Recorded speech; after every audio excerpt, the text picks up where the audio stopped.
I'm kind of pitching myself here as somebody who's an experienced investor, but always, I'm definitely new to this business as well. I just want to speak about this product and just how much, it has really helped me, propel myself, get better with talking with sellers, actually be able to close a deal. My strategies right now have been primarily direct mail, cold calling, and cold texting. And I've found a lot of success with Real Estate IQ, especially being able to get in front of customers, have engaging conversations. And of course, I'm hoping to use all of that to build my own business and eventually retire off. Excited to be here, and I want to say a big thank you to Real Estate IQ.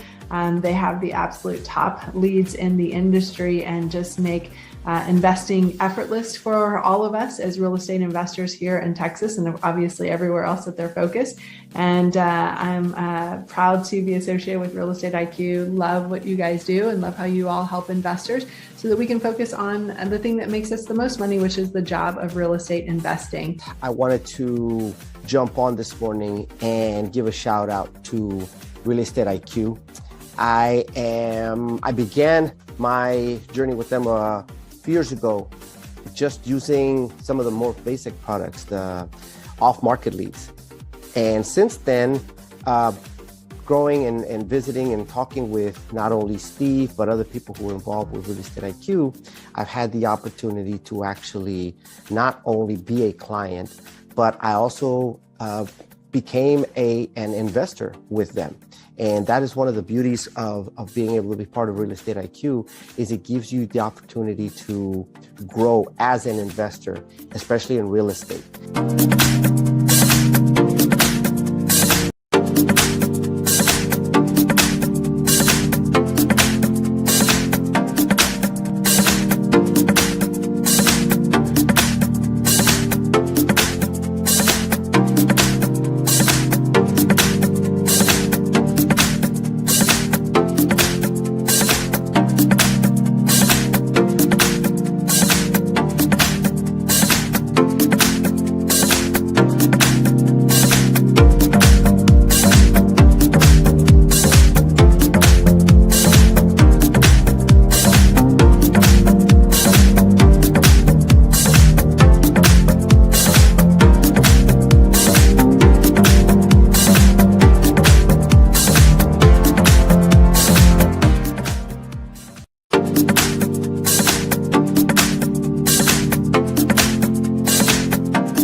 I'm kind of pitching myself here as somebody who's an experienced investor, but always, I'm definitely new to this business as well. I just want to speak about this product and just how much, it has really helped me, propel myself, get better with talking with sellers, actually be able to close a deal. My strategies right now have been primarily direct mail, cold calling, and cold texting. And I've found a lot of success with Real Estate IQ, especially being able to get in front of customers, have engaging conversations. And of course, I'm hoping to use all of that to build my own business and eventually retire off. Excited to be here, and I want to say a big thank you to Real Estate IQ. They have the absolute top leads in the industry and just make investing effortless for all of us as real estate investors here in Texas and obviously everywhere else that they're focused. And I'm proud to be associated with Real Estate IQ. Love what you guys do and love how you all help investors so that we can focus on the thing that makes us the most money, which is the job of real estate investing. I wanted to jump on this morning and give a shout out to Real Estate IQ. I began my journey with them years ago, just using some of the more basic products, the off-market leads. And since then, growing and visiting and talking with not only Steve, but other people who are involved with Real Estate IQ, I've had the opportunity to actually not only be a client, but I also became an investor with them. And that is one of the beauties of being able to be part of Real Estate IQ, is it gives you the opportunity to grow as an investor, especially in real estate.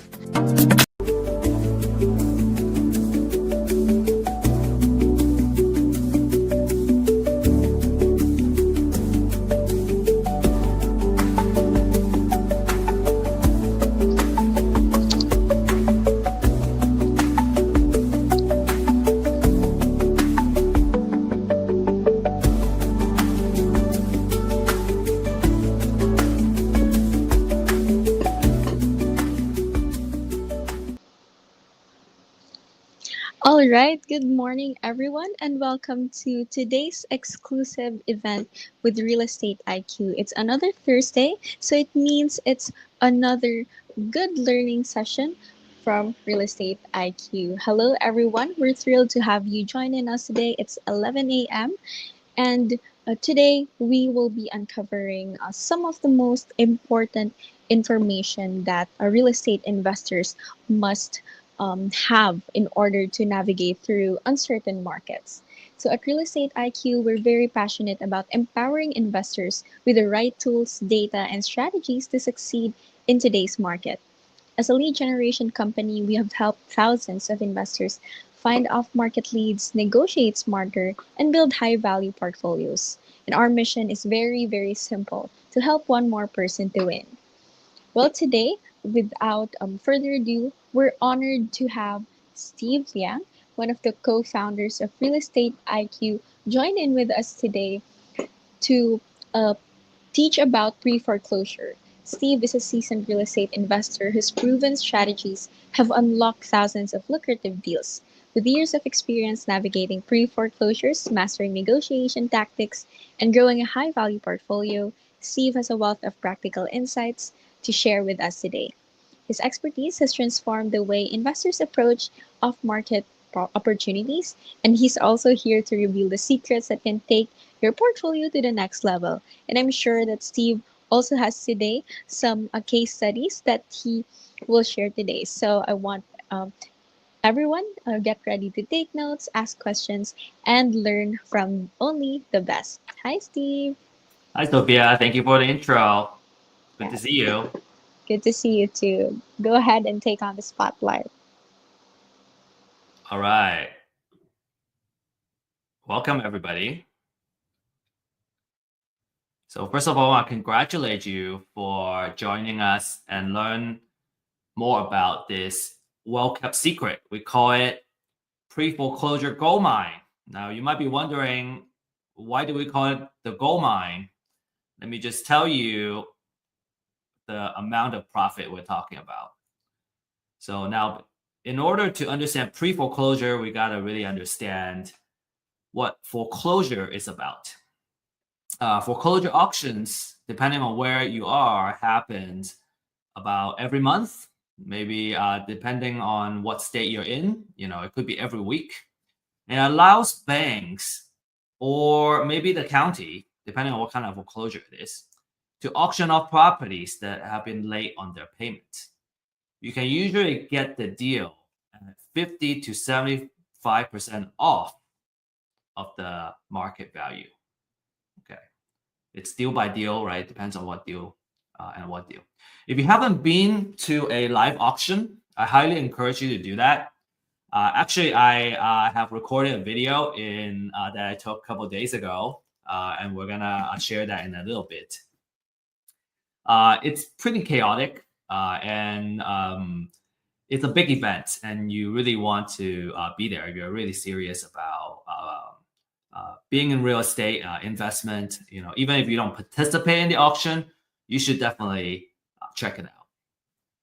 Depending on how your county organizes it, it could be several trustees auctioning off in different places, and people just kind of crowd the trustee that is auctioning off that property.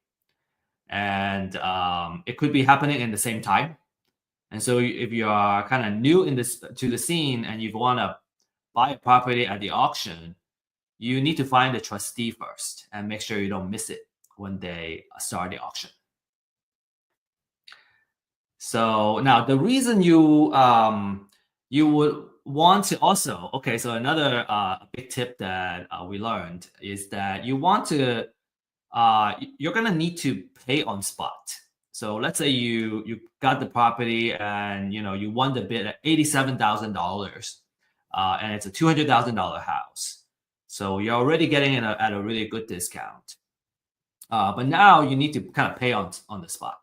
So what people do, the folks that are they're actually auctioning off, they will come with a stack of cashier's checks from the bank, and they would have it in different denominations, because you don't really want to have just a check for $200,000, and then because you don't have change, you give them the entire $200,000. Your money and your capital is gonna get stuck there for a while, for quite a few days, before you can get the money back. So you kind of want to have some 50,000. You want to have some, maybe 25,000, $10,000, so you can give them, ideally the exact amount, 87,000. But if not, at least you can do like 90,000, so you don't have a lot of money that just getting stuck in with the officials, and then you're not making any money, any return on the money that is just being there. Okay, so next, let's take a look at, I recorded this video. Let's play it. Okay, we'll watch it, and then I'll also point out a couple of things, and then we'll watch it again, so we can kind of pay a little more attention.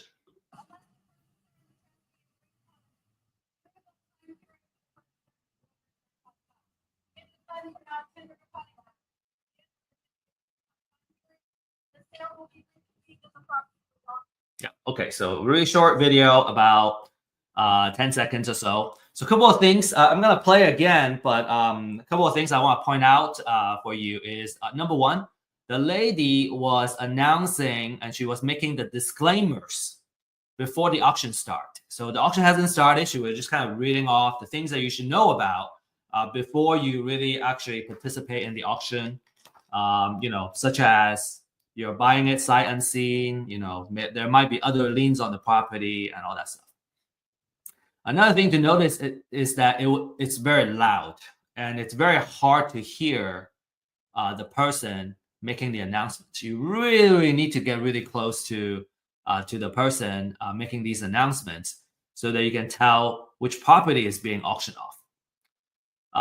And then another thing, as you see the camera spanning around, is that people come prepared. They already did their homework, right? They either brought their printouts, right, or they brought their laptop, and because they want to know, they already know how much they want to bid, how much their maximum bid is for any property. And then another thing is, you may not see other folks auctioning off the properties at the same time in this video, but you can kind of imagine a little bit down that way to the right is other folks with other trustees basically auctioning additional properties. So I'm just gonna play this again. I'm gonna stop talking.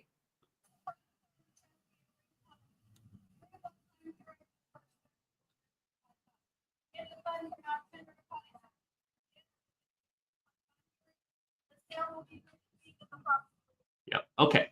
So that's it. You see a couple of players that are actively bidding on the property when the auction actually starts. So very, very interesting stuff. All right. Next. Now there are a couple of drawbacks when it comes to buying at foreclosure auctions. The first one is there is competition. By definition, in an auction, you got multiple bidders bidding up the property. A lot of times it's 1,000 at a time. So they go, 81,000. The next person goes 82, 83. So you keep going until somebody hits the limit and they stop bidding. So you have potentially a very fierce competition. And especially with hedge funds getting into the scene, foreclosure auctions have become very competitive. And some investors are actually complaining that because the hedge funds are so well funded, they're not afraid to overpay for a deal just to win it. And they make it hard for savvy investors to buy at a good price. The second one is, as I mentioned earlier, you gotta be prepared. You gotta have the cash ready in the form of a cashier's check, so you're ready to buy these properties. And then finally, you're buying the property sight unseen, so you're kind of taking a risk, right? If the property has been burned down and it's just a lot, and then you're bidding it as if there's an improvement, a house in there on top of the lot, then you're taking on a big risk. Obviously, there are many ways that you can do to mitigate that risk, and there are services and products available. You can hire somebody to drive by the address and actually kind of check out, just make sure the property is not burned down, and they will take pictures and all that. So there are things that you can do to mitigate these risks, of course. Now, because of the kind of drawback from bidding at the auction, I think the biggest drawback is probably the fact that it's hard if you're undercapitalized, if you don't have a big piggy bank, how do you participate in the auction, right? And so that's why we like to get ahead of the game, right? Buy the property before they hit the foreclosure auction, because number one, you don't have as much competition. A lot of times you're directly interfacing with the property owner, and you can buy it directly from them. You can still get it from for a pretty good discount, and then again, you can directly negotiate with the seller, and you can meet with them face to face and all that, and make sure that you're buying it at a price where you can make a profit. So the natural question is, how can I find these deals and how do I make these deals? There are a lot of these properties. On average, I think last month we found about 6,000 properties that are motivated to sell. And then let's say on average, we're talking about an average of maybe, don't quote me on this, maybe $50,000 to $60,000 of equity per deal. There's a lot of equity in these houses that are going into foreclosure. So all we need is to win one, and we'll feel like we're winning. All right, so that's what this webinar is about. I hope we have kind of piqued your interest. And our promise is that by the end of this webinar, you understand the strategy and the process of how you can win foreclosure properties before they hit the foreclosure, what we call pre-foreclosure deals.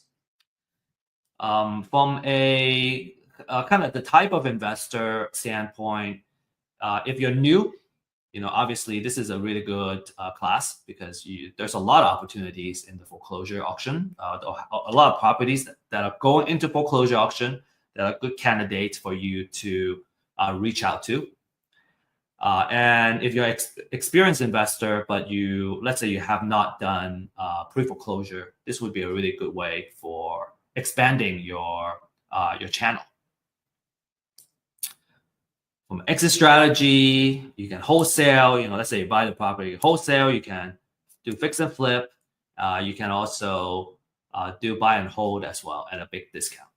All right, so you make the money when you buy it, and now you can do all kinds of exit strategy and profit from it. So reminder, distractions can be very lethal, especially when we're trying to learn. So find ways to be focused, turn off as much distractions and notifications as you can.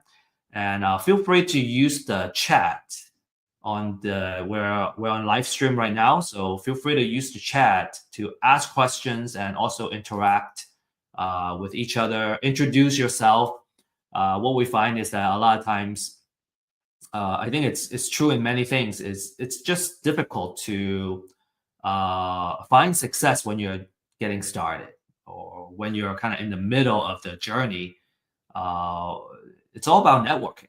So what we find is a lot of times when we're attending the same class, the folks that are attending it together, you may find that you may want to partner up together. Obviously, we'll teach you about the pros and cons and what to watch out for when you partner with someone.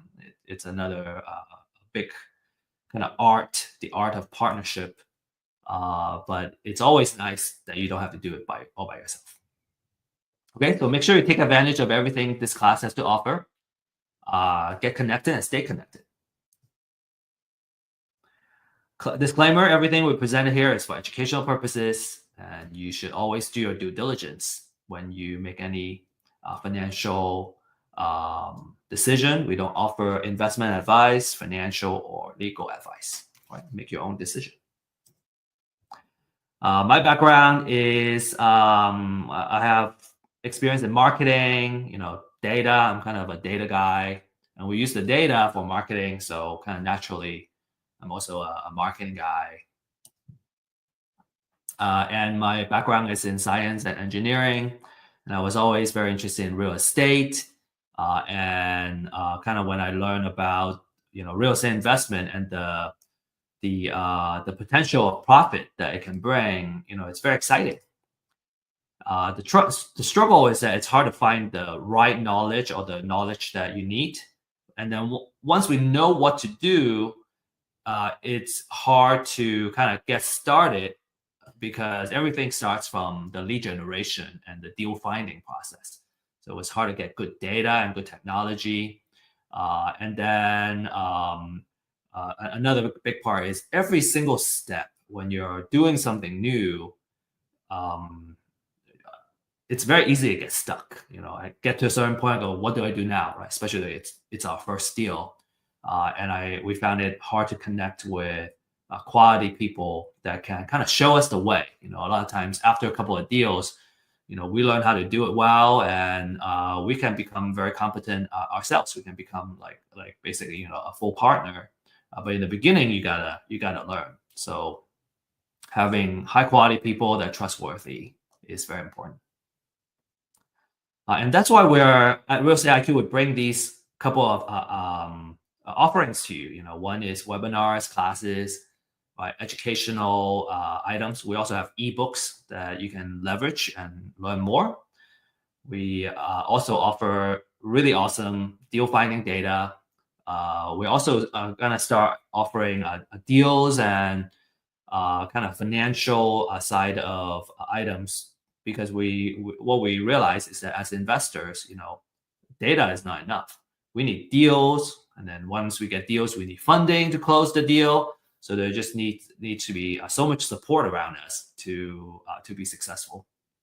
And then very, very importantly, we also want to surround you with a community of experts, so you can you can be a part of the community, and we can find success together. Okay, without further ado, really want to get started here. So I got a couple of steps here. Number one is we want to understand the foreclosure process. Why is that important? In order to win pre-foreclosure deals, we need to understand the entire process so we know where and how we can add value to the homeowner. So here's the process. So step one, the borrower has been delinquent for more than 120 days, so about 4 months. Okay, so that triggers the lender to say, hey, we need to send a letter of demand, and the borrower needs to start getting current on their payment. The borrower will have at least 30 days to pay off the delinquent payments, or they will send a notice of default and an intent to accelerate the loan. So basically kind of accelerate a loan and start a foreclosure process. So after the cure period expires, the lender will file a notice of sale at the county the property is in, and you would wait. You would need at least 21 days before it would get auctioned off. So let's say, in Texas, we have the auction that happens on the first Tuesday of every month, which is just 2 days ago.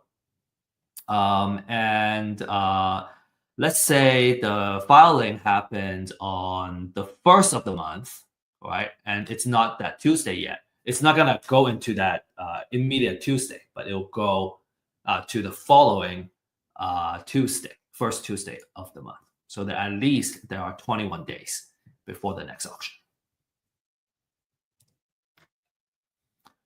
The property is usually auctioned off between 10 and 4 p.m. Different counties are different. Houston, for example, has the auction at a conference center. Most counties will have the property auctioned off at the courthouse. And it's like rain or shine or snow, it will happen. In fact, just a few days ago at the Dallas auction, it was raining, super hard. So it added more to the noise. It's super hard to hear, and it was wet too. The good thing is there was an overhang and it blocked off most of the rain. But if for some counties where you just need to be there with your poncho, if it rains, if you want to really participate in this.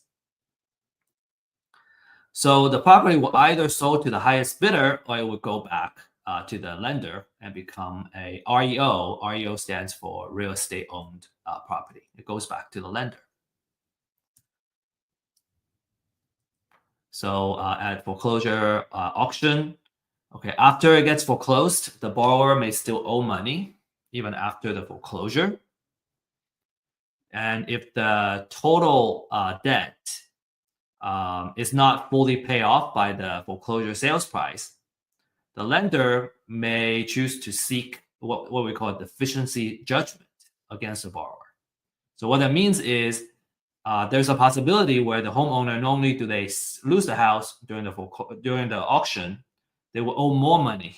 So it's a really tight spot, really bad spot for them. Okay, and a lot of owners need to understand it. Sometimes they just go, I give up. I'm just gonna, let go into foreclosure. Well, not so fast. Maybe you need to consider, what are some consequences if you let it go there.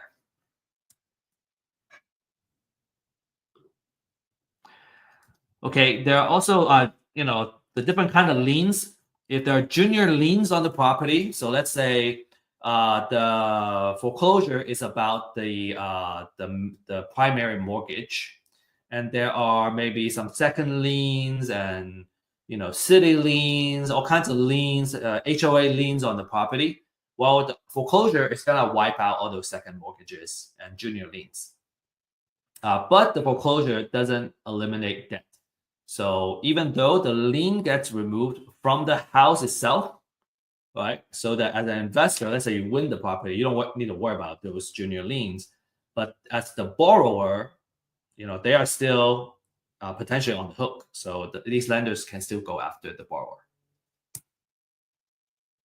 Another thing is that you have federal tax, state tax, and local tax liens. They would still survive, which means that, let's say you're the investor, you won the bid, you wanna know what federal liens are on the property. You want to know if there's any state, county, or city tax liens. Those are senior liens, and it's likely that you will still need to pay those liens as an investor.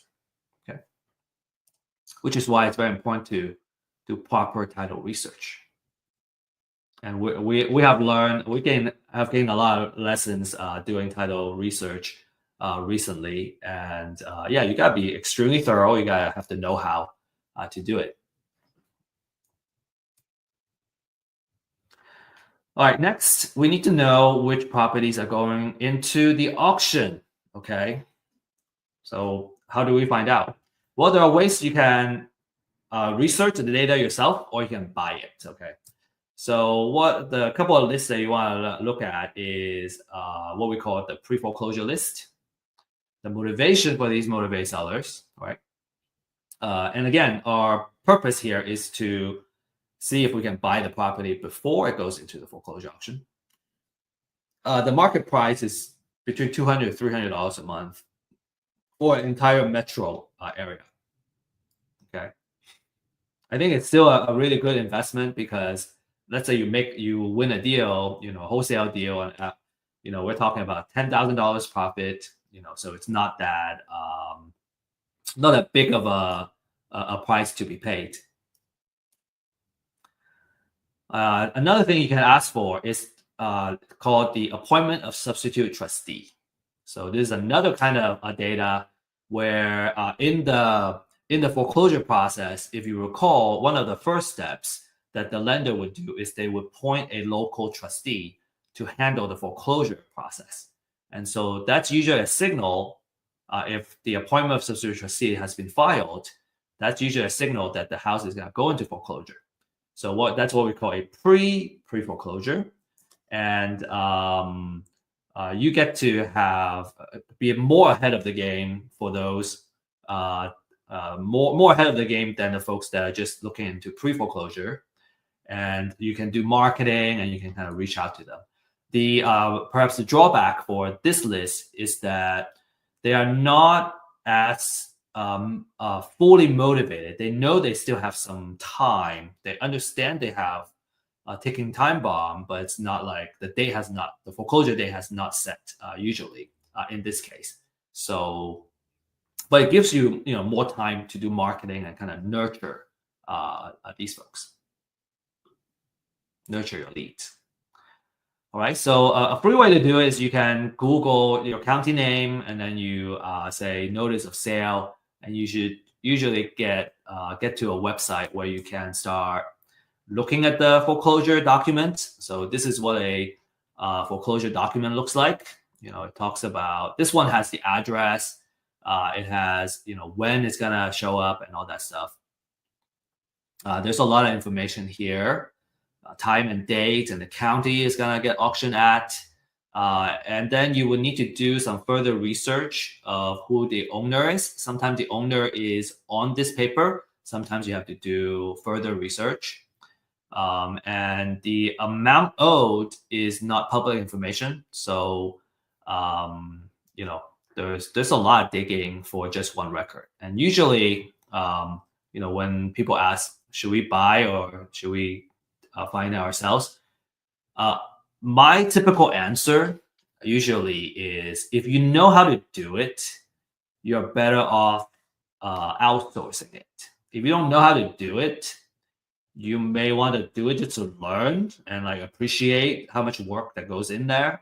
But ultimately, this is not worth our time. It takes 15 to 20 minutes of research for just one property. And when it comes to lead generation, I would want to market to hundreds of prospects, all right, hundreds of leads, because it's always a numbers game. So I want to make sure I market to a good enough of quality leads so that I can win one. It's just not worth it. These are the volume of foreclosure filings in a couple of the major cities that we cover, and it's just not worth the time to do research on every single one of those properties. It's just impossible. It's so much easier just to kind of outsource that.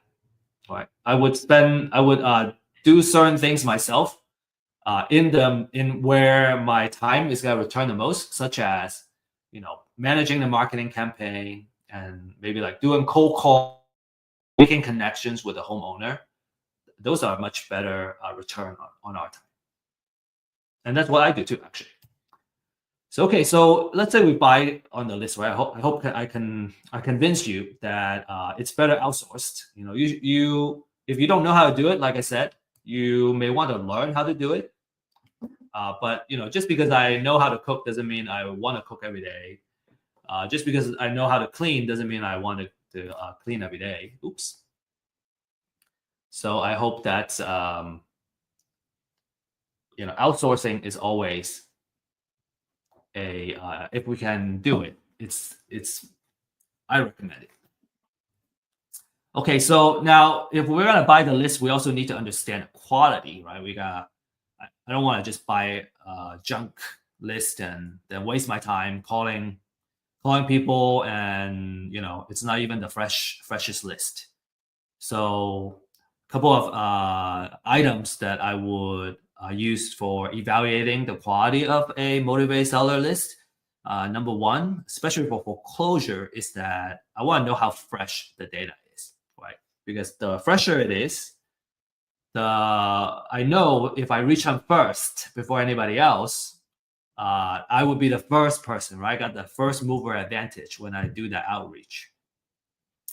The second one is the extent of research.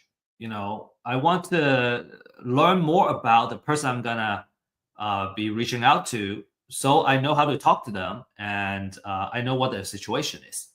One of the key metric that I look at is how much equity is in the property, and you gotta research several locations, different places, and run the calculation in order to come up with an estimated equity on the property. And I find that, and also our clients too, we find it one of some really important information to go in, because if the property doesn't have a lot of equity, chances are it's hard to make a workable deal with the owner. There are different exit strategies, right? Of course, but in general, we want to look for properties that have a high amount of equity. And then, we want to know how accurate the information is, right? The quality of the research and the researchers. So some key elements of a quality leads, especially for pre-foreclosure. We want to know the mortgager and mortgagee information. Mortgager is basically the borrower, right? That's the main person I want to do outreach to. That's usually the person that owns the property.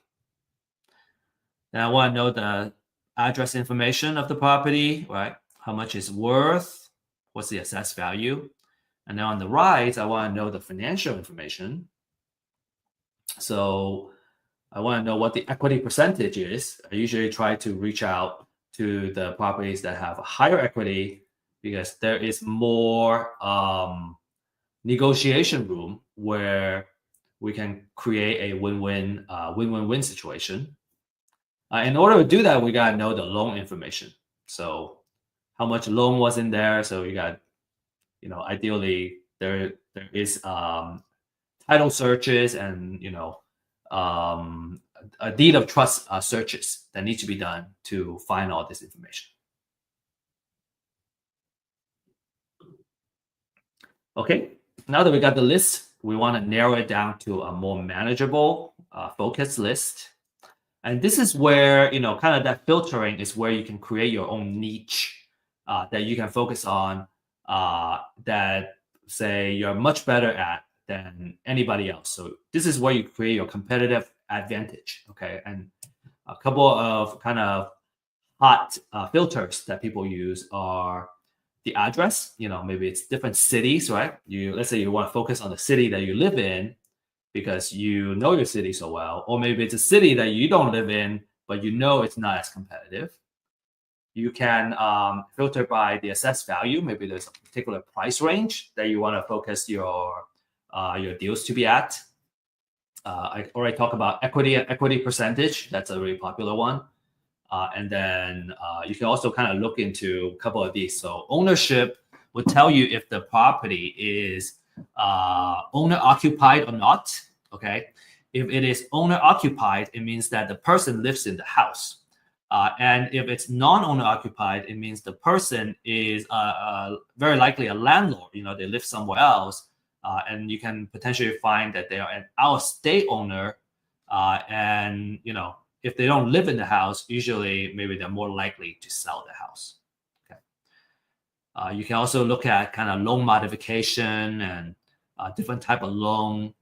This is by understanding what the different type of loans are and what type of loan modification it is to really identify the signals where, and this would probably come more from experience or from working with an experienced investor together, that how to leverage this data and really search for the niche that you can focus on. I'm not going to spend too much time.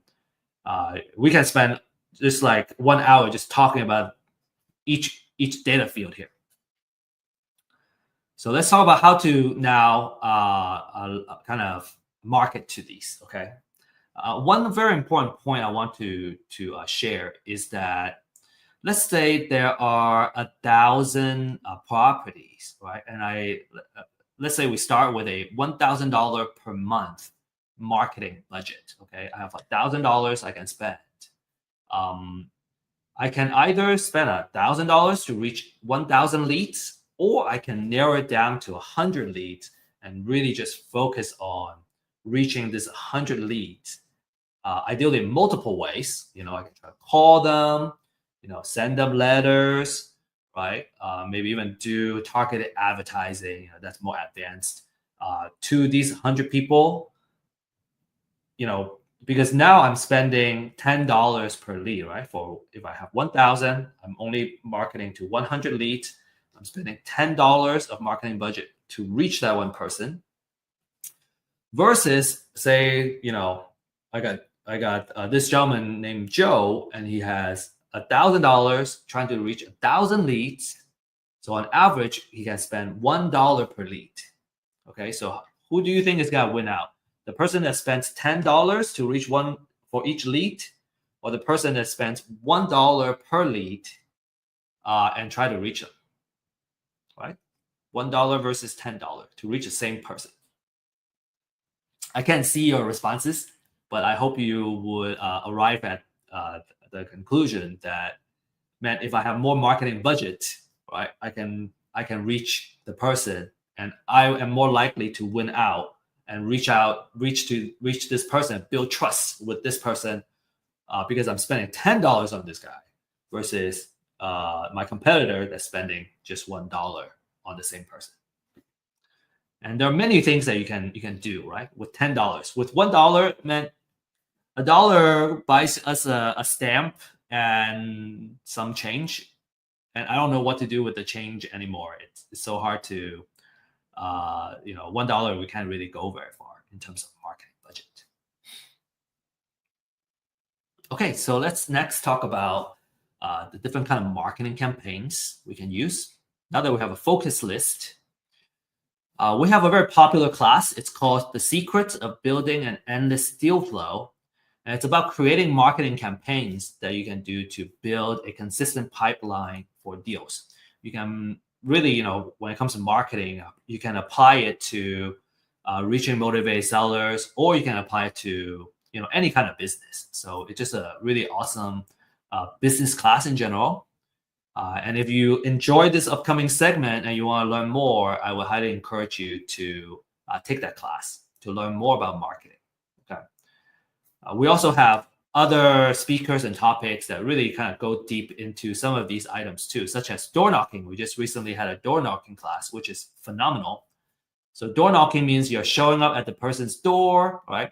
You need to know their address. You need to know who you're talking to ideally. The advantage is that you can talk to them in person and you can build trust quickly. I kind of pointed out here that the effectiveness of a door knocking campaign really depends on the quality of the list, right? You gotta know you gotta have the right address. You gotta know, who you're talking to. This allows you to talk to the homeowners in person, and you get to see the house right away. A lot of times, let's say that they're already ready to sell. You can just go and see the house. You don't need to make another appointment to see the house. To be successful, you need to have the ability to strike up a conversation and build trust very quickly. You also need to have a thick skin. Some people just don't want to talk to you, right? Maybe they scream at your face too, and so just being okay with that. If you're more introverted, like myself, maybe you don't like talking to people. You prefer not to talk to people face to face. You're gonna try other marketing methods. Door knocking is by far the most successful campaign and marketing method that I know. Through our clients.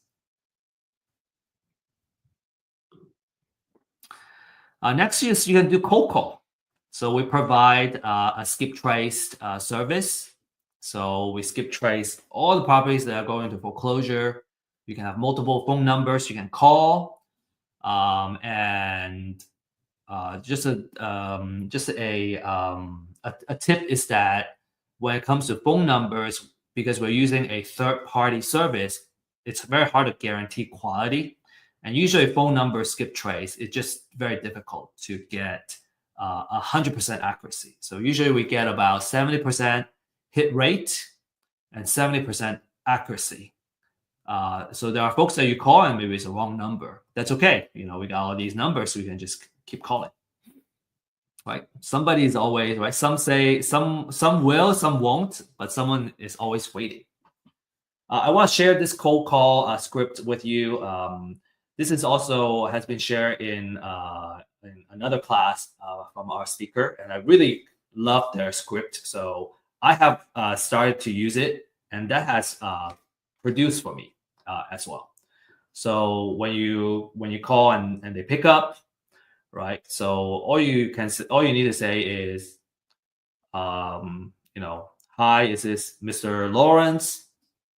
And then they go, yes, this is Lawrence. Who is it? And I go, hey, my name is Steve, and I'm just curious if you're aware that your house may be under foreclosure. A lot of times they're already aware. I have had call the same person. That same name, a person with the same name, but just a wrong number, and then they say no. But most people they're already aware, and maybe they're already working with an attorney or something to try to come up with a solution. And so I really like this number 2 and number 3, where number 1 is, have you been able to get with a bank to review any options? Some people may say no, I don't know how, or I'm broke. I don't know what to do. That's a really good opening for you to make an appointment, right? Because our job is really to kind of give them a solution, explore different options where they can see how they can stop the foreclosure. Oh, okay. Another thing that I have learned is that if our approach is to ask if they want to sell, usually I got a lot of a lot of unpleasantness coming back at me, and ever since then I have kind of readjusted my approach and just kind of be an advocate for them. A lot of folks don't want to go through foreclosure, and they don't want to sell. They want to stop the foreclosure. So it's much easier to try the approach of helping them stop their foreclosure and explore the different options that they can do. Okay. And then number 3 is, have they told you that have been approved? So let's say like they already kind of got somebody working on it. But until they got an approval, the house may still go into foreclosure. In fact, like, just last week, I was calling a couple of folks, and they already had somebody helping them work on it. Like, they were either waiting for an attorney, or like they have started working with an attorney, but they didn't get a written confirmation that it's gonna happen. So my advice to them is, make sure you got something written by the end of Friday. So at least you still have, next Monday to kind of follow up. But like by Monday, if you don't get that, your house may go into foreclosure. So it's okay that we don't win the deal, but at least we're helping them, right? The other one I want to share with you is the voicemail script. Okay, this has worked out. When I have scripts, what I realize is with enough practice, I can overcome my call reluctance. And maybe it happens slowly, but if you can just kind of set a goal to make 5 calls, 10 calls to start, maybe sometimes, let's say you're just getting started, just making like 1 or 2 calls just to do that. It will help you kind of break through and get really comfortable, because it's all about having practice. So this voicemail script comes from a book called Rainmaker Conversations, I think, or like How to Become a Rainmaker. So it's a sales, really, really good sales handbook. Really short too. I highly recommend it. So without reading this to you, I'm just gonna leave it here. You can take a screenshot and practice it and see how well it works for you. Okay, I'm gonna leave it up here, and I'm gonna start moving on. Okay, now talking after we talk about these couple of strategies, another strategy we could have talked about is using direct mail and handwritten letters and send it to them. Usually these campaigns are best when it's all combined together, trying to reach the same person in different ways. That usually works the best. Okay, so next, you want to reach out and listen. You want to let the owner know that you want to help them. And foreclosure is a very stressful situation, so you want to be very empathetic and mindful. And maybe the appointment will lead to that they want to sell their property. Maybe it doesn't, but every single time you can make an appointment and have a meeting, you're just that much closer to making a sale, right? Or making the deal. So these are a couple of CRM stages that's also kind of my recommendation. You can certainly start with an Excel sheet to do the tracking. But let's say you start having more leads that you need to manage, then you need to start setting up different stages so you can kind of look at the pipeline and the health of your marketing pipeline. And we'll talk about this more in our marketing class. But the different stages that you want to set up are here. Okay, so going from stage 1 to stage 9. My recommendation: take a screenshot, and if you have questions on how to implement this and all that, we can talk more. But if you are familiar with CRM, you already know what I'm doing, what I'm saying here. If you're not familiar with the CRM, I think it would be a longer conversation. Next, it's very important to do a good repair budget. And you don't necessarily need to know how to do it. I just want you to be aware. If you're new, right? I just want you to be aware that the house very likely is going to need repair to bring it up to the after repair kind of condition, right? And when you make an appointment and meet the seller at the house, you have an opportunity to come up with the repair budget and come up with the estimate. So the better you are at doing it, the more accurate you're gonna be, and then you can come up with the best offer. Right? You can come up with a really good and solid offer. If you don't know how to do it, bring in someone who has the experience and have done it before, so that they can come up with it, and then together you guys can kind of walk through. And usually it's much better if you're new to have somebody kind of show you the way, so that over time you learn how to do it. So it's just a very important part of the offer. So you can do it yourself, about 20 minutes. With practice, you become an expert. You can't bring a general contractor usually unless you already have a contract in place.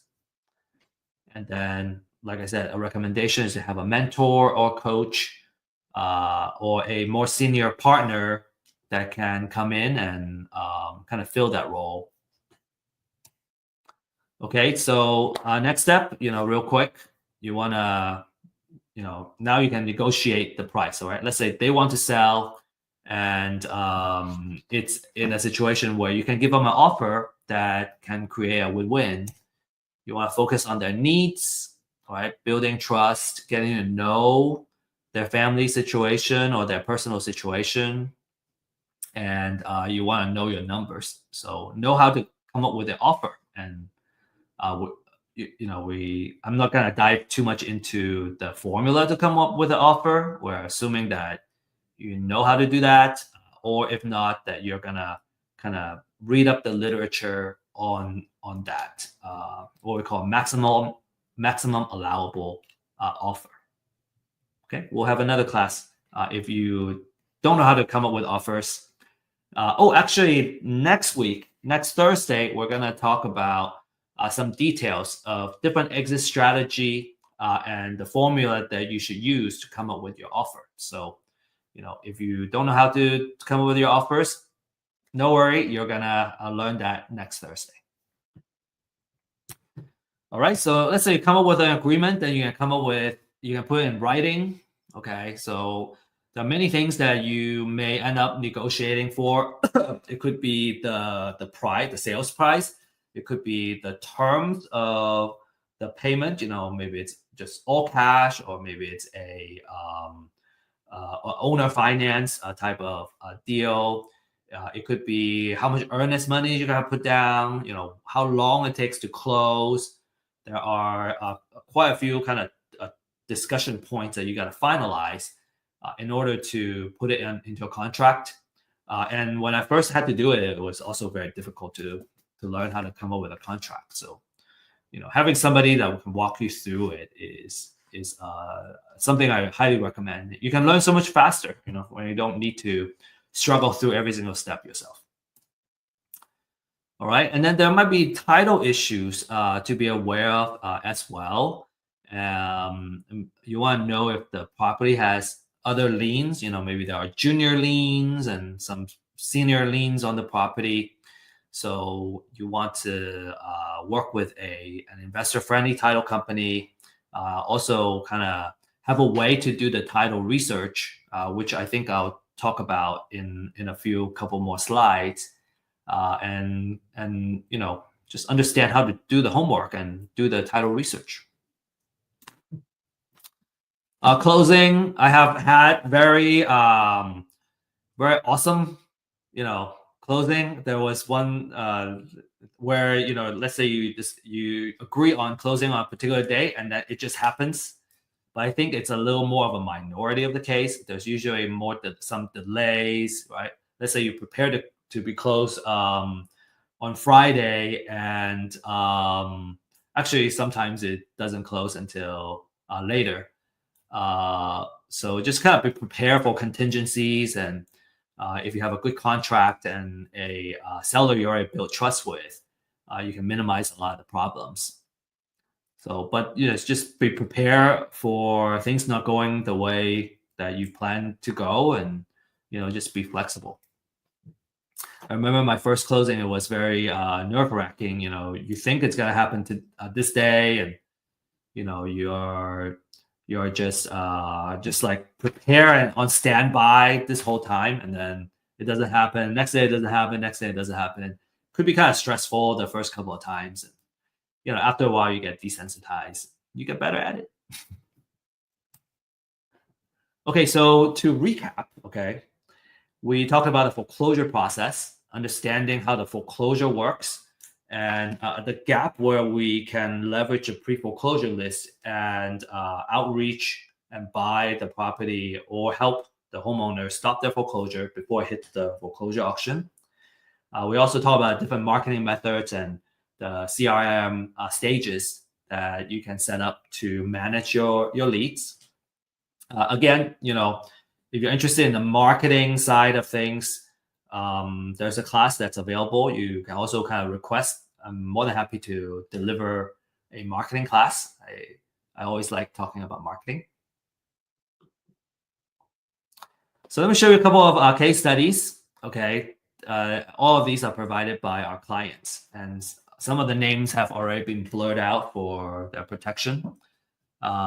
This one, for example, is a $46,000, $500 profit, and this is a wholesale deal. Okay, the next couple of deals is all wholesale. Like, you know, these are big profits for a wholesale deal. Typically, just want to set the right expectation.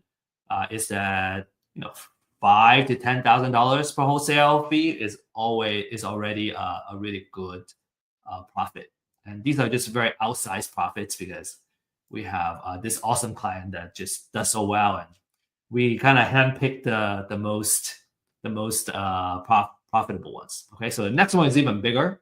The next one is 85,000, and then the next one is 88,000. So again, don't let these big numbers kind of set your expectation. Expect about $5,000 to $10,000 if you wholesale a deal in terms of making, you know, how much profit you can expect from a deal. But, you know, these outsized profits are not unheard of either, and, you know, folks are extremely happy when they can make this much.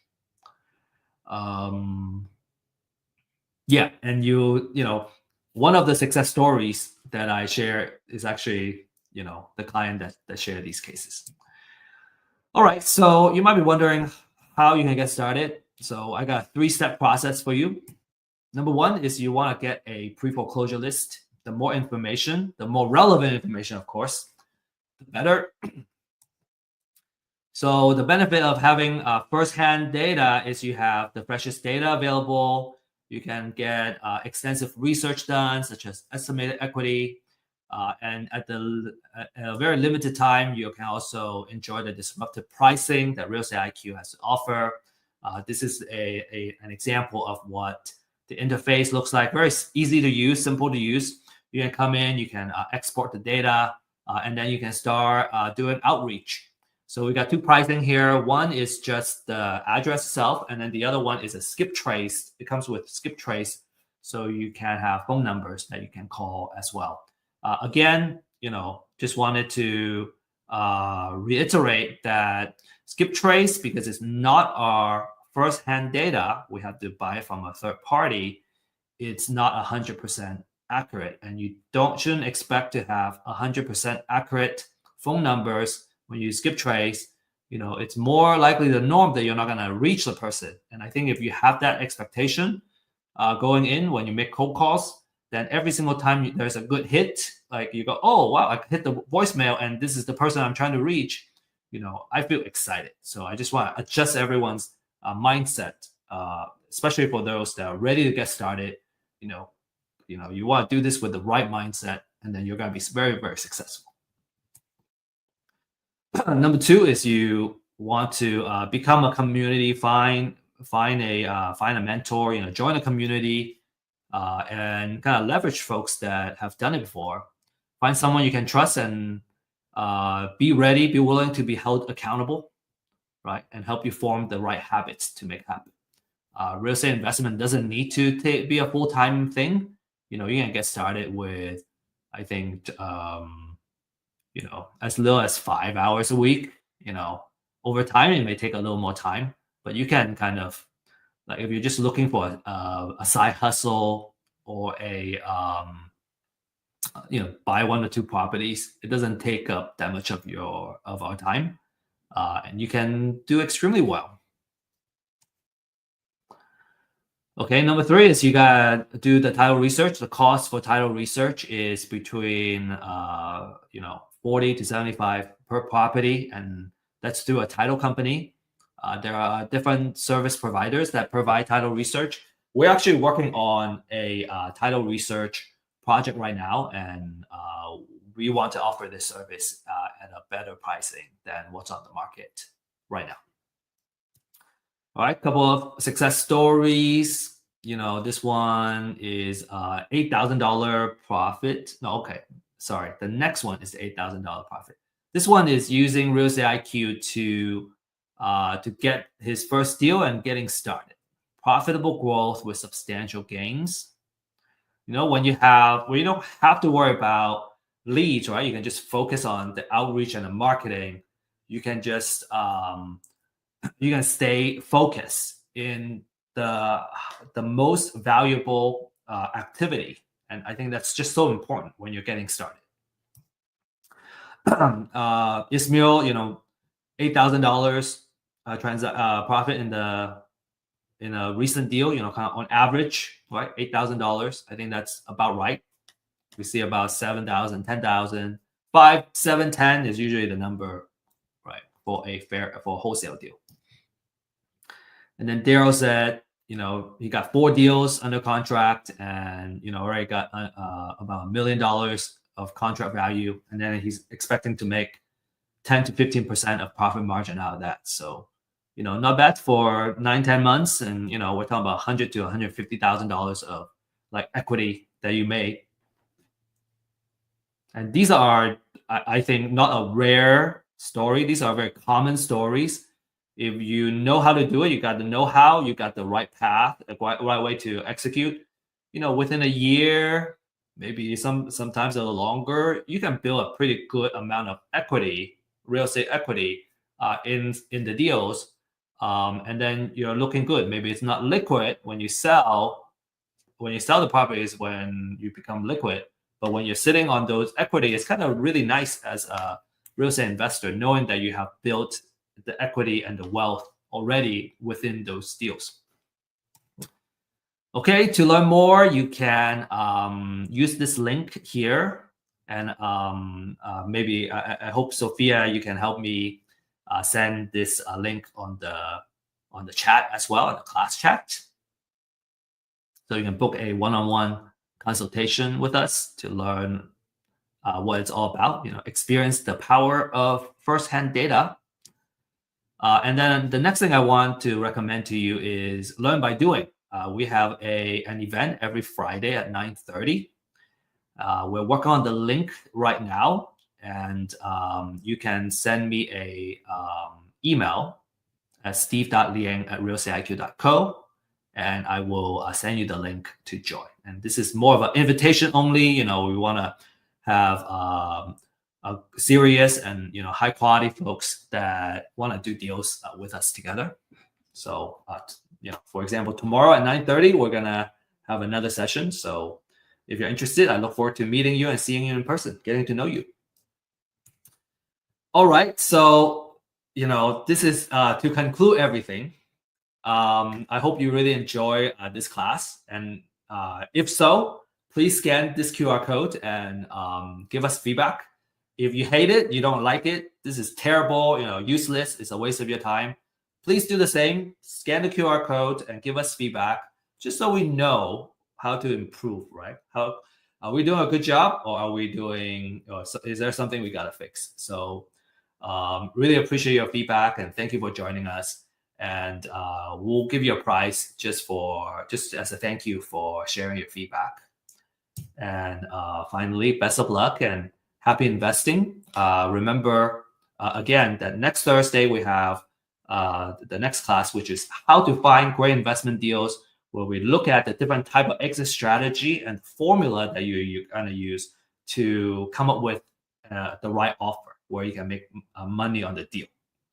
And then tomorrow on Friday, 9:30, you have the online meetup, or MAP online meetup, where we really talk about live deals.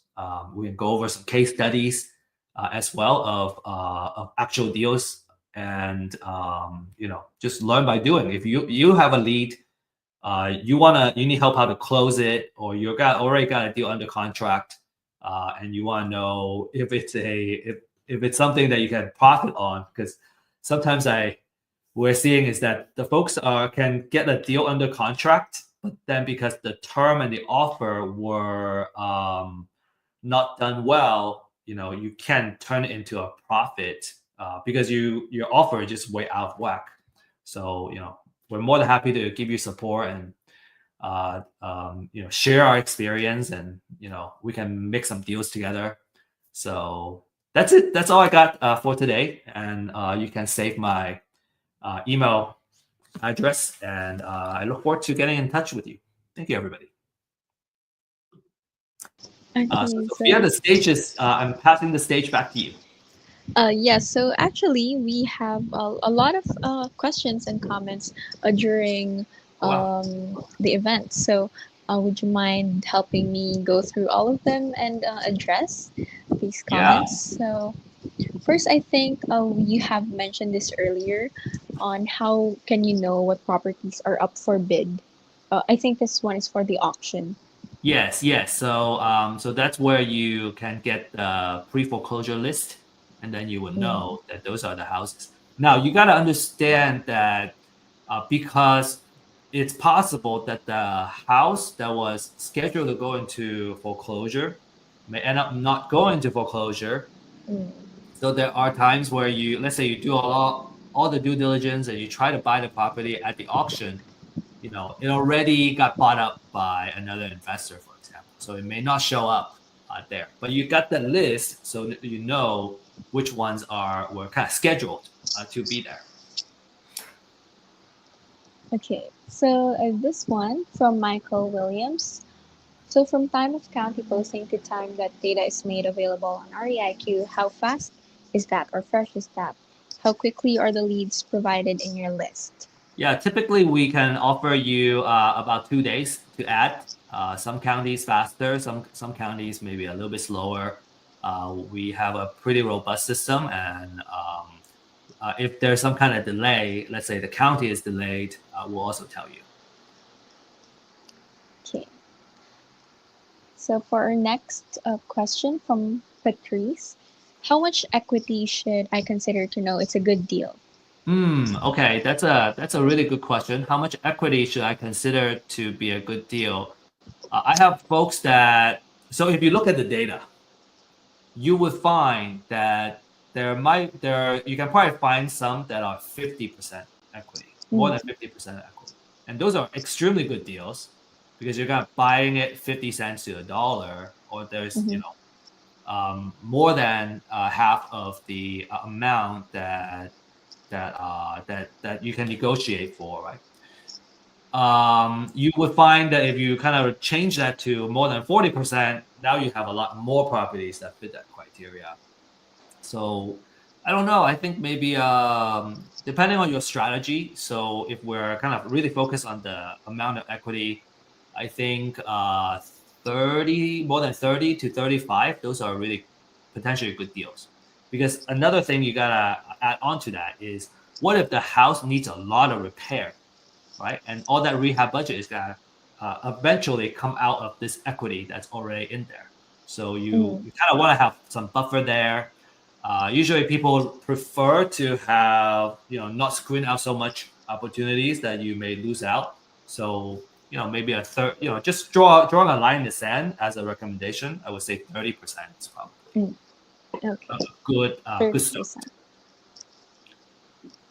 Okay, next one from Lynn Saylor. Do you have scripts on setting profitable prices or negotiation tips? Okay.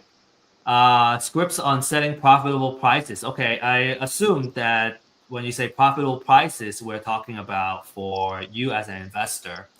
I would, my approach is I want to be transparent with them. And what we find is that, and I think we'll go over this in next week's class, there's a formula that we follow to come up with the offer because we need. So first of all, we need to make sure that we can make a profit because we're in it to, right? It's a business. There's overheads, right? We still want to be able to, this is not a charity, right? So the formula already have the built-in numbers that you want to use. And so a lot of times I just tell them, hey, because of the other kind of cost that's involved, I need to follow this formula. And based on the number, this is how much I can offer. Like, there are folks that really want to know, I just write down the number for them. And then, then we're solving the problem together instead of, going head to head. And I think, at least in this case, you really want to have we're in it, we're facing the same problem together instead of we're negotiating in a hostile situation. Yes, because after all, you need to build a relationship also with the homeowner. So Right, you don't want to be hostile. Yeah, a couple of approaches, our speakers have also shared in the past is, that you guys we are on the same side and there's a bad guy. We're trying to fight the bad guy and we're not fighting each other. And I really like that mindset and the positioning. Okay, well, we have Ray here. Ray is a beginner. I want to learn how to find, approach distressed homeowners, get property under contract, and then wholesale contracts. What is your recommendation? Oh yeah, and Ray, I think my recommendation is to join our class at 9:30 tomorrow. So it's a meetup, and so we can go over the process and all that. This is the how to find, approach, get property under contract, the entire process. We have a 90-day program actually that if you are committed and you're gonna go and execute, we believe we can get you a deal in 90 days. And so you can just follow that process and we'll help you find success, going from beginner to getting your first deal. Okay. So from Robin, I believe that this is for the map class. Do you have to be in Texas to be part of the event? And you don't. You can join us online. It's gonna be an online Zoom event. We find it to be the most kind of inclusive for folks that are not in the same city, for example, and also what do I want to say?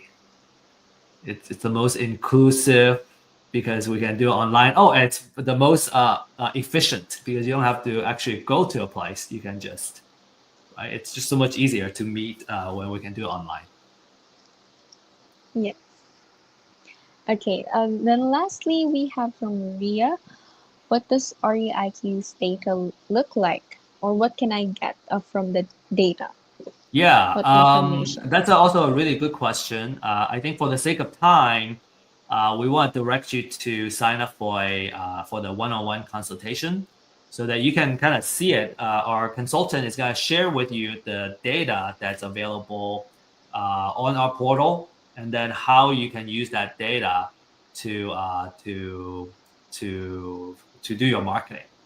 What about, so Rodin is asking, the 90-day challenge. Okay, you want to sign up for the 90-day challenge. You can also talk to our consultants.